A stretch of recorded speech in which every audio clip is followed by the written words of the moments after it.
నమస్కారం వార్తలకు స్వాగతం ముందుగా ముఖ్యాంశాలు శాస్త్రవేత్తల సేవలు దేశానికి అత్యున్నతమైన సేవలు వెలకట్టలేనివి విద్యార్థులు సైన్స్ పట్ల మక్కువ పెంచుకుని శాస్త్రవేత్తలుగా ఎదగాలి వికసిత్ భారత్ సాధన దిశగా కృషి చేయాలి పేర్కొన్న తిరుపతి జిల్లా కలెక్టర్ డాక్టర్ వెంకటేశ్వర్ తిరుపతి నగరంలోని పార్కుల్లోని మరమ్మతులకు గురైన పరికరాలను సరిచేయాలి మరుగుదొడ్లు శుభ్రంగా ఉంచాలి అధికారులను ఆదేశించిన తిరుపతి నగరపాలక సంస్థ కమిషనర్ మౌర్య వార్తల్లోని వివరాలు శాస్త్రవేత్తల సేవలు దేశానికి అందించే అత్యున్నతమైన సేవలని వెలకట్టలేనివని విద్యార్థులు శాస్త్రవేత్తలుగా ఎదగాలని వికసిత్ భారత్ సాధన దిశగా కృషి చేయాలని తిరుపతి జిల్లా కలెక్టర్ డాక్టర్ వెంకటేశ్వర్ పేర్కొన్నారు శుక్రవారం జిల్లా collector IISER Tirupati director professor Santanu భట్టాచార్యతో కలిసి 10వ జాతీయ సైన్స్ దినోత్సవం కార్యక్రమంలో పాల్గొని విద్యార్థులకు తమ అమూల్య సందేశం అందించారు ఈ సందర్భంగా కలెక్టర్ మాట్లాడుతూ వికసిత్ భారత్ సాధన దిశగా ప్రతి ఒక్కరూ కృషి చేయాలని కోరారు శాస్త్రవేత్తలు దేశాన్ని ముందుకు తీసుకువెళ్లడానికి శాస్త్ర సాంకేతిక రంగాల్లో కృషి చేస్తున్నారని తెలిపారు మనమందరం కలిసి మన దేశాన్ని రాష్ట్రాన్ని అభివృద్ధి దిశలో తీసుకువెళ్లడానికి కృషి చేయాలని కోరారు ప్రపంచం మొత్తం గుర్తుపెట్టుకునే గొప్ప శాస్త్రవేత్త సివి రామన్ అని తెలిపారు తాను సదరు కార్యక్రమంలో పాల్గొనడం ఎంతో సంతోషంగా ఉందని పేర్కొన్నారు తాను 8వ తరగతిలో ఖగోళ శాస్త్రవేత్త కావాలని కోరుకున్నట్లు తెలిపారు చాలా మంది విద్యార్థులు సదరు సైన్స్ ప్రదర్శనలు తిలకించడానికి రావటం ఎంతో సంతోషంగా ఉందని తెలిపారు సైన్స్ ఎంతో ఆసక్తికరమైన సబ్జెక్ట్ అని ఈ అత్యున్నత ఇన్స్టిట్యూట్ నందు చదువుకుంటున్న ప్రతి విద్యార్థులు పూర్తి అంకితభావంతో తమ విద్యను అభ్యసించాలని కోరారు IISER Tirupati director professor Santanu Bhattacharya గారి ఆధ్వర్యంలో జరిగిన ఈ కార్యక్రమంలో కలెక్టర్ తన బాల్య జ్ఞాపకాలను పంచుకున్నారు ఆకాశంలో నక్షత్రాలు మరియు రాసులను చూసి తాను ఆనందించేవారని ఆస్ట్రోఫిజిస్టిన్ కావాలని కలలు కన్నారని కానీ ఎంబీబీఎస్ పట్టా పొంది మరియు విశాఖపట్నంలోని కేజీహెడ్స్ లో పనిచేశానని కానీ ఐఏఎస్ అయ్యానని మరియు దేశానికి సేవ చేయాలని అనుకున్నారని తెలిపారు విద్యార్థులకు సైన్స్ వృత్తిని అనుసరించాలని శాస్త్రవేత్తలు అన్ని రంగాల వారికి మార్గదర్శకమని దేశానికి వారి సేవలు అత్యున్నతమైనవని పేర్కొన్నారు రామన్ ఎఫెక్ట్ ను కనుగొన్న విజయ సూచకంగా 10వ జాతీయ సైన్స్ దినోత్సవం పురస్కరించుకుని సివి రామన్ ని స్మరించుకుంటూ ఐజర్ తిరుపతి నందు 10వ జాతీయ సైన్స్ దినోత్సవాన్ని బ్రహ్మాండంగా నిర్వహించుకోవటం ఎంతో సంతోషంగా ఉందని తెలిపారు ఈ సందర్భంగా ఐజర్ తిరుపతి విద్యార్థులు సుమారు 100 మందికి పైగా సైన్స్ మోడళ్లను ప్రదర్శించారని విద్యార్థులు అకాడమిక్ మరియు ఎక్స్ట్రా కరిక్యులర్ అంశాలపై సైన్స్ అంశంపై ఎంతగానో ఉత్సాహంగా పాల్గొన్నారని తెలిపారు ఈ సైన్స్ ప్రదర్శనను వేదాంతపురం ఏర్పేడు తిరుపతి శ్రీకాళహస్తి శ్రీ సిటీ వంటి వివిధ ప్రాంతాల నుండి సుమారు 800 మందికి పైగా పాఠశాల మరియు కళాశాల విద్యార్థులు సైన్స్ స్టాల్స్ ను సందర్శించారు ఇందులో పలు మండల పరిషత్ పాఠశాలలు కళాశాలలు జిల్లా పరిషత్ విద్యార్థులు కూడా తాము రూపొందించిన సైన్స్ మోడళ్లను ఇందులో ప్రదర్శించారు ఈ కార్యక్రమంలో ఐజర్ ఫ్యాకల్టీ పలువురు విద్యార్థులు అధికారులు తదితరులు పాల్గొన్నారు You are our demographic dividend, so you should utilize this opportunity. Very few people, hardly 200 into 7, maybe only 8,000 people are having this opportunity to study at institutions like this. Many people must be competing to come into institutes like this, so you got that opportunity. Please utilize it to the fullest. At the same time, have a balanced life, I mean both professionally and personally. But to just sum it up, I wanted to say, you are our future. You should take the country forward. You should lead all of us, including the politicians, the administrators, the bureaucrats, everyone. You are the ones who should lead the country forward. I really thank Director Sir for giving me this opportunity on this auspicious day, on this occasion to speak to address this August gathering. Thank you once again. Wish you all the very best. Thank you. Tirupati నగరంలోని పార్కుల్లోని మరమ్మతులకు గురైన పరికరాలను సరిచేయాలని మరుగుదొడ్లను శుభ్రంగా ఉంచాలని తిరుపతి నగరపాలక సంస్థ commissioner Maurya అధికారులను ఆదేశించారు శుక్రవారం నగరంలోని శ్రీనివాస స్పోర్ట్స్ కాంప్లెక్స్ లో ఏర్పాటు చేస్తున్న మల్టీ స్పోర్ట్స్ ఫెసిలిటీ సెంటర్ నిర్మాణ పనులను జగజ్జీవన్ రామ్ పార్కును అధికారులతో కలిసి కమిషనర్ పరిశీలించారు జగజ్జీవన్ రామ్ పార్కులో వాకర్తో మాట్లాడి వారి సమస్యలను తెలుసుకున్నారు పాడైన ఆట వస్తువులు ఓపెన్ జిమ్ పరికరాలు మరమ్మతులు చేయాలని అన్నారు మరుగుదొడ్లు వాకింగ్ ట్రాక్ శుభ్రంగా ఉంచాలని అధికారులను ఆదేశించారు స్వచ్ఛ సర్వేక్షణపై ప్రజలకు అవగాహన కల్పించారు స్వచ్ఛ సర్వేక్షణలో తిరుపతిని ఉత్తమ ర్యాంకు సాధించేందుకు సహకరించాలని అన్నారు మల్టీ లెవెల్ స్పోర్ట్స్ ఫెసిలిటీ సెంటర్ను నిర్మాణ పనులు ఆలస్యం కావటం పట్ల అసహనం వ్యక్తం చేశారు. అధికారులు పర్యవేక్షించి త్వరగా పూర్తి చేయాలని అధికారులను ఆదేశించారు. అన్నమయ్య కూడలి వద్ద మరుగుదొడ్లను పరిశీలించి శుభ్రంగా ఉంచాలని అధికారులను ఆదేశించారు. కమిషనర్ వెంట superintendent engineer Shyam Sundar, TUDA EE Ravindra, municipal engineer Tulasi Kumar, డిఈలు రాజు, మధు, మహేష్, రమణ తదితరులు పాల్గొన్నారు. చంద్రగిరి పంచాయతీ కార్యాలయంపై ఏసీబీ అధికారులు దాడులు నిర్వహించారు. 50,000 రూపాయలు లంచం తీసుకుంటూ ఏసీబీ సిబ్బందికి కార్యదర్శి మహేశ్వరయ్య రెడ్ హ్యాండెడ్ గా పట్టుబడ్డారు. చంద్రగిరి పంచాయతీ కార్యాలయంపై ఏసీబీ అధికారులు దాడులు నిర్వహించారు. ఈవో మహేశ్వరయ్య 50,000 లంచం తీసుకుంటూ పట్టుబడ్డారు. ఎంపుకులో వర్క్ నమోదు కోసం చిన్నకొట్టిగలకు చెందిన కాంట్రాక్టర్ గిరీష్ నుంచి లంచం డిమాండ్ చేశారు. 50,000 నగదుతో రెడ్ హ్యాండెడ్ గా ఈవో మహేశ్వరయ్య పట్టుబడ్డారు. ఈ దాడుల్లో అడిషనల్ ఎస్పీ విమలా కుమారి, డీఎస్పీ ప్రశాంతి, సిఐ మల్లికార్జున తదితరులు పాల్గొన్నారు. మహేశ్వరయ్య అని పంచాయతీ సెక్రటరీ గ్రేడ్ 1 ఆయన ఒక కాంట్రాక్టర్ దినేష్ రెడ్డి అని ఆ కాంట్రాక్టర్ వర్క్స్ 6 లాట్స్ రిలీజ్ చేయడం కోసం అని చెప్పి 50,000 లంచం అడిగారు. అది ఇవ్వడానికి ఆయనకి ఇష్టం లేక నాకు వచ్చి కంప్లైంట్ ఇస్తే పేరూరు దగ్గర గరుడ అంట్లే ఉంది కదా, అక్కడ రెడ్ హ్యాండెడ్గాను డబ్బులు ఇస్తుండగా అది తీసుకుంటుండగా పట్టుకున్నాను. ఫర్దర్ డీటెయిల్స్ అని నేను వెరిఫై చేస్తున్నాను. ఇదంతా కంప్లీట్ అయినాక ఆయన రిమాండ్కి పంపిస్తాను కోర్టు. తిరుచనూరు చైతన్యపురంలోని ఆర్సీఆర్ స్కూల్లో శుక్రవారం ఘనంగా ప్రపంచ సైన్స్ దినోత్సవ వేడుకలు ఘనంగా జరిగాయి. పాఠశాల కరస్పాండెంట్ రవీంద్రారెడ్డి ఆధ్వర్యంలో నిర్వహించిన ఈ వేడుకలకు ముఖ్య అతిథిగా తిరుపతి రూరల్ ఎంఈఓ రఫీ హాజరయ్యారు. ఈ సందర్భంగా ఎంఈఓ రఫీ మాట్లాడుతూ చిన్ననాటి నుండి పిల్లలు సైన్స్ గొప్పతనాన్ని గురించి తెలుసుకోవాల్సిన అవసరం ఎంతైనా ఉందన్నారు. సైన్స్ గొప్పతనాన్ని గురించి విద్యార్థులకు వివరించారు. అనంతరం విద్యార్థులు తయారు చేసిన బొమ్మలను పరిశీలించి వారిని అభినందించారు. Today I visited RCR High School for Science Day. All the experiments and projects, models, very nice. The spoken English, the ability of speaking English children is very nice. చక్కగా పిల్లలందరూ కూడా మంచి మోడల్స్, ప్రాజెక్ట్స్ తయారు చేసుకొచ్చారు.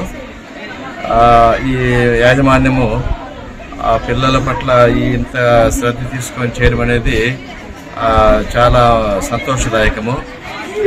ఇలాగే ప్రతి ఒక్క కార్యక్రమాన్ని పాఠశాలలో ఏర్పాటు చేసి అవగాహన కార్యక్రమాన్ని కానీ ఆ పిల్లల్లో ఉన్నటువంటి ఎబిలిటీస్ని బయటకు తీసుకొచ్చేటువంటి ఆ కార్యక్రమాలు ఇది కూడా ఒకటి. ఇలాంటి అన్ని కార్యక్రమాలు చేయాల్సిందిగా ఆ యాజమాన్యాన్ని కూడా తెలియజేస్తూ పిల్లలందరికీ కూడా అభినందనలు తెలియజేస్తూ ఆ యాజమాన్యానికి అభినందనలు తెలియజేస్తూ సెలవు తీసుకుంటున్నాను. Thank you. శుక్రవారం ఉదయం కలియుగ ప్రత్యక్ష దైవం శ్రీ వెంకటేశ్వరుని పలువురు ప్రముఖులు దర్శించుకుని మొక్కులు చెల్లించారు. కలియుగ ప్రత్యక్ష దైవం శ్రీ వెంకటేశ్వరుని ప్రముఖ సినీ దర్శకుడు వంశీ పైడిపల్లి శుక్రవారం ఉదయం అభిషేక సేవలో స్వామివారిని దర్శించుకుని మొక్కులు చెల్లించుకున్నారు.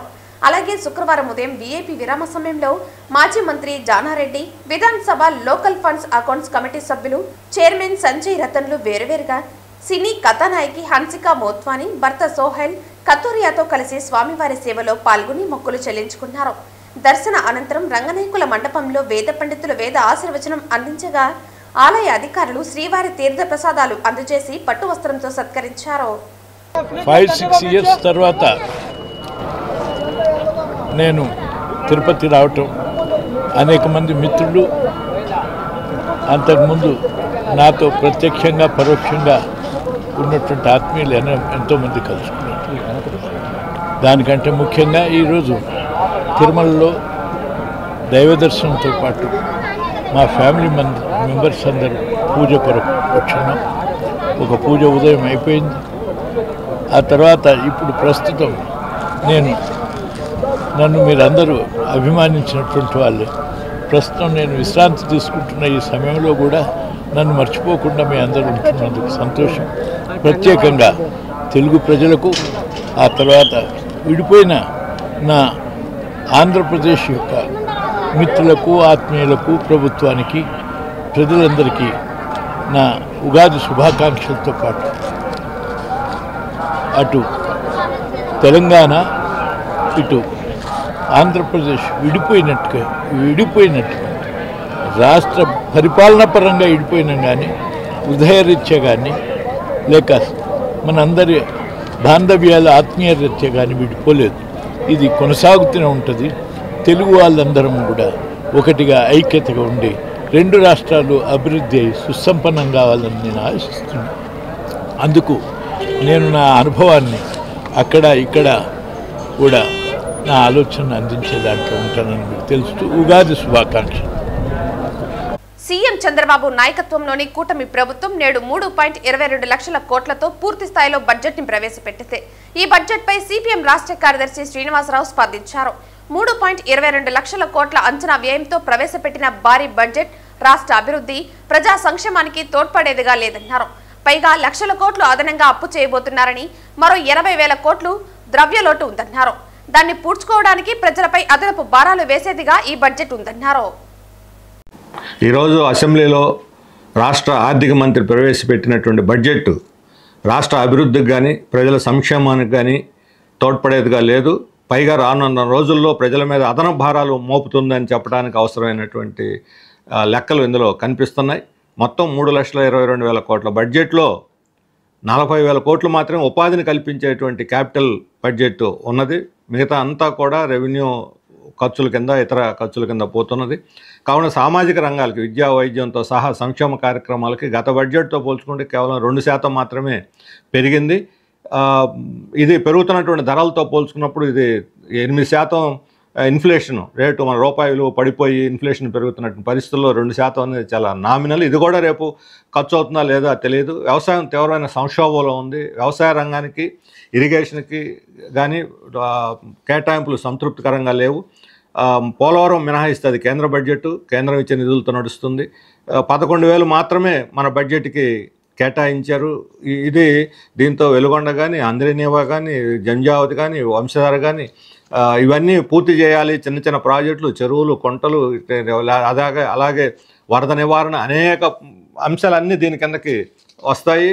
అందువలన వ్యవసాయ రంగానికి, ఇరిగేషన్కి కేటాయింపులు కూడా సంతృప్తికరంగా లేవు. అందులో వ్యవసాయ రంగం ఇప్పుడు చాలా సంక్షోభంలో ఉంది. పంటలు ధరలు పడిపోతున్నాయి. మిర్చి, ధాన్యం, టమోటా, పొగాకు, పత్తి వీటన్నిటిని కొనుగోలు చేయడానికి అవసరమైన మార్కెట్లో జోక్యానికి కనీసం 3,000 కోట్లతోటి ధర స్థిరీకరణ అనేది ఏర్పాటు చేయాలని చెప్పి రైతు సంఘాలు కోరుతుంటే కేవలం 300 కోట్లు మాత్రమే ధరల స్థిరీకరణకి కేటాయించారు. అది కూడా రేపు ఆచరణలో వస్తుందా లేదా చెప్పలేము. ఎందుకంటే మార్కెట్లో జోక్యం చేసుకోవటం కన్నా రైతులు అమ్ముకున్న తర్వాత మేము మీకు సహాయం చేస్తామని చెప్పి తప్పించుకునేటువంటి వైఖరి ఇప్పుడు తాజాగా మిర్చి రైతులు మనం చూస్తున్నాము. కానీ దీనికి భిన్నంగా బడా కార్పొరేట్లకి వాళ్ళు పెట్టిన పెట్టుబడి మీద రిటర్న్స్ తక్కువ వస్తే వైబిలిటీ గ్యాప్ పేరుతో 20% వైబిలిటీ గ్యాప్ ఇస్తామని చాలా గొప్ప రాయితీ పెట్టుబడిదారులకు ఇచ్చారు.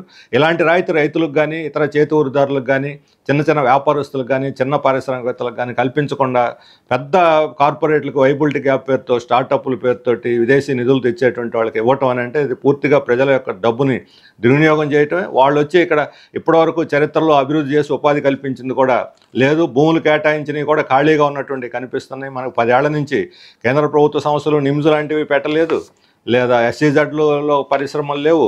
ఇప్పుడు కొన్ని కంపెనీలు ఇప్పుడు వస్తున్నాయని బడ్జెట్లో పెట్టిన కంపెనీలు నిజానికి వాళ్ళు వదిలిపెట్టిపోయినటువంటి వాళ్ళ కంపెనీలు కూడా ఇందులో వాళ్ళు మెన్షన్ చేశారు. ఇప్పుడు మన రాష్ట్రంలో పెట్టుబడులు పెడతారని. అందుకని పెట్టని పెట్టుబడులకి ఆశ చూపెట్టి దానివల్ల ఉపాధి పెరుగుతుందని భ్రమలు సృష్టించి కార్పొరేట్లకి రాయితీలు ఇవ్వడానికి మాత్రం సిద్ధపడుతున్నది. కష్టపడి ఉత్పత్తి చేస్తూ సంపద సృష్టిస్తున్న రైతులకు కానీ, కూలీలకు కానీ, నిరుద్యోగులకు కానీ, వృత్తిదారులకు కానీ ఎలాంటి ప్రత్యేక పథకాలు ఇందులో ప్రకటించలేదు. ఉన్నటువంటి సూపర్ 6 కూడా ఇందులో అదనంగా ఇప్పుడు కొత్తగా ప్రకటించింది. విద్య చదువుకునే వాళ్ళకి తల్లికి వందనము, రైతులకి భరోసా, NTR భరోసా లాంటి 1-2 పథకాలు తప్ప మిగతా ఇంకా 3 అమలు జరిపారు. ఇంకా 3 పెండింగ్లో ఉన్నాయి సూపర్ 6లో. మొత్తం ఎన్నికల వాగ్దానాలన్నీ చూసుకుంటే ఇంకా చాలా పెండింగ్లో ఉన్నటువంటి పరిస్థితి కనిపిస్తుంది. అందుకని మొత్తం చూడటానికి ఇది చాలా భారీ బడ్జెట్ 3,22,000 కోట్లు కనిపించినప్పటికి కూడా ఈ రాబోయే రోజుల్లో 80,000 కోట్ల గ్యాప్ ఉంది, అప్పు ఉంది. అప్పు మీద అధిక వడ్డీలు తీసుకొస్తారు, ఈ వడ్డీలు కట్టాలి. ఫిజికల్ డెఫిసిట్ 80,000 కోట్లు ఉంది. దీని అంతా పూడ్చుకోవాలంటే పన్నులన్న వేయాలి, లేదా అప్పులన్న తేవాలి, లేదంటే ఆస్తులను అమ్మాలి. ఇందులో ఏది జరిగినా సరే అది ప్రజల మీద పడేటువంటి అదన భారం అవుతుంది. కేంద్రం నుంచి మన రాష్ట్రానికి రావాల్సిన నిధుల గురించి మాత్రం ఈ బడ్జెట్ మాట్లాడలేదు. అప్పు మాత్రం 20,000 కోట్లు ఇస్తారని ఆశిస్తున్నారు. వార్తలు ముగించే ముందు ముఖ్యాంశాలు మరోసారి. శాస్త్రవేత్తల సేవలు దేశానికి అత్యున్నతమైన సేవలు, వెలకట్టలేనివి.